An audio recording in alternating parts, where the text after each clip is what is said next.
Il existe une fascination particulière pour les choses qui n'auraient jamais dû nous parvenir, les films perdus, les enregistrements effacés et les jeux vidéo annulés. Mais l'histoire d'aujourd'hui est différente.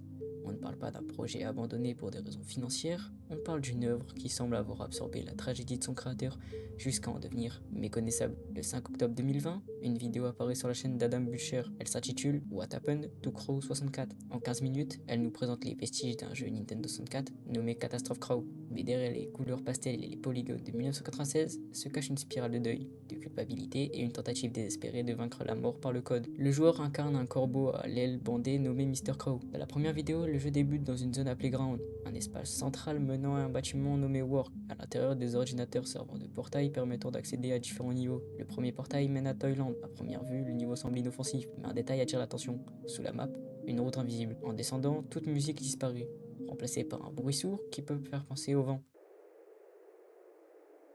Un portail marqué Krausen 4 transporte alors le joueur dans un lieu ressemblant à une maison. La vidéo s'arrête sur un écran de pause complètement buggé. Dans la deuxième vidéo, également située dans Thaïlande, le joueur grimpe sur des blocs pour atterrir sur un chemin invisible, menant à un bateau, probablement un objet à collectionner, mais sans réel élément marquant. Dans la troisième vidéo, le joueur accède à un nouveau niveau, Forest Level, nettement plus angoissant selon moi. En explorant, il découvre un miroir d'où émerge une entité appelée Crawler. À partir de ce moment, le joueur incarne Brother Crow. Plus loin, une cartouche de jeu est récupérée, renvoyant le joueur dans le bâtiment Work, désormais méconnaissable. Aucune musique, un brouillard épais et une atmosphère pesante. En explorant les étages inférieurs, un téléphone sonne, mais n'est jamais décroché. À l'extérieur, une clé est trouvée au-dessus du bâtiment Work, produisant un son particulièrement agressif. Un menu apparaît alors avec la question Enter Name, suivi d'une suite de lettres incohérentes. En quittant à nouveau les limites de la map, un portail mène à un chemin bordé d'arbres morts. La vidéo s'interrompt ici. Cependant, un détail presque invisible apparaît quand on prend le portail pour aller dans la dernière zone de la vidéo. Une série de lignes vertes. Une fois décodée, elle révèle un dessin réalisé par Thea, la fille de Manfred Lawrence, créateur du jeu. Ce dessin aurait inspiré Catastrophe Crow, servant ici d'historique discret. Dans la quatrième vidéo, le joueur découvre une zone secrète nommée Underground. Un puzzle y est présent, un clavier relié à un ordinateur.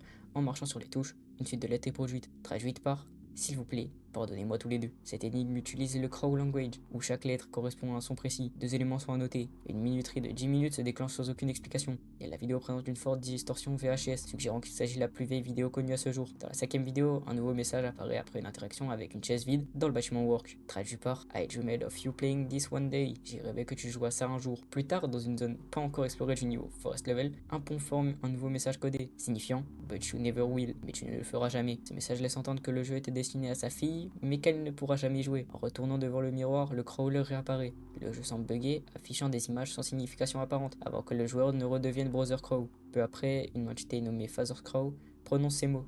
You love it to count and sing your name round and round. Tu adorais compter et chanter ton nom encore et encore. Dans la dernière vidéo, le joueur accède à une pièce secrète derrière le bâtiment Work. Le chemin n'est visible qu'en sautant, mais le joueur s'en rend compte que après être tombé dans le vide plusieurs fois. Une peluche affichant un texte corrompu est trouvée, avant que le joueur ne soit renvoyé une dernière fois dans le niveau Forest Level, où la vidéo se termine. Bon, passons au résumé, mais avant ça, je tiens à préciser que je suis sûr d'avoir loupé des éléments, voire même des vidéos, et de m'être trompé dans cette partie de la vidéo, car je n'ai pas regardé d'autres vidéos explicatives sur le sujet et j'en suis désolé.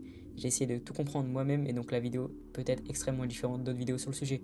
Donc prenez à la légère ce que je vais vous dire. Manfred Lawrence serait un créateur de jeux vidéo et Crow64, alias Catastrophe Crow, ne serait pas son premier jeu. Il est le fondateur de Opus Creative. Manfred Lawrence aurait eu l'idée de créer Catastrophe Crow grâce à un dessin de sa fille malade qui mourra par la suite. Le jeu devait sortir sur la Nintendo 64 pendant les fêtes de Noël en 1999. Le personnel raconte que la vie familiale de Manfred Lawrence s'était effondrée et qu'il n'avait pas vu sa famille depuis des mois. Le jeu fut extrêmement attendu par les fans et également par la presse, mais la date du jeu a continué d'être retardée jusqu'en 2001 après que Opus Creative ait dépensé près de 10 millions de dollars pour la production du jeu et qu'il soit annulé en raison d'une nouvelle console Nintendo, la GameCube, en 2001. Pour cette raison, tout le personnel fut licencié et le jeu ne verra jamais le jour. À la fin de 2001, Manfred ainsi que tout le matériel de développement d'Opus Creative ont disparu. Sa voiture et son voile de bateau avaient également disparu de chez lui. 2 jours plus tard, son bateau est retrouvé à quelques kilomètres de la côte d'Uxquaven. Seul un tas de vêtements soignés et une lettre adressée à sa femme ont été retrouvés, sans aucun signe de lui ni du matériel volé. La note est en allemand, traduit en français on y lit Martha, vous étiez toujours dans le bon et le restez jusqu'au dernier jour. Il est impossible de regarder dans la tête des gens pour décoder leur comportement, découvrir pourquoi nous sommes si cruels les uns envers les autres. Nous avons tous les deux fait ce que nous pensions être juste, et pourtant nous pourrons nous accuser mutuellement de folie. Tu ne m'as enlevé que, et moi de toi. Le monde peut donc rester ouvert, mon chemin est mis en place, j'ai, enfin, rentré chez moi. M, lettre de Manfred. La lettre ne veut tout et rien dire, mais j'ai essayé de comprendre et voici ce que j'ai compris. Martha, vous étiez toujours si gentille et restez-le jusqu'au dernier jour de votre vie. Il est impossible de savoir ce que les gens pensent et de découvrir pourquoi nous sommes si cruels les uns envers les autres. Nous avons tous les deux fait ce que nous pensions être juste et pourtant nous pourrons dire mutuellement que nous sommes fous. Le reste est incompréhensible, mais c'est ce que j'ai pu déchiffrer. Bien évidemment, c'est encore flou car c'est une lettre en allemand qui a été traduite en anglais pour être traduite en français. Revenons sur le fait que Manfred aurait disparu.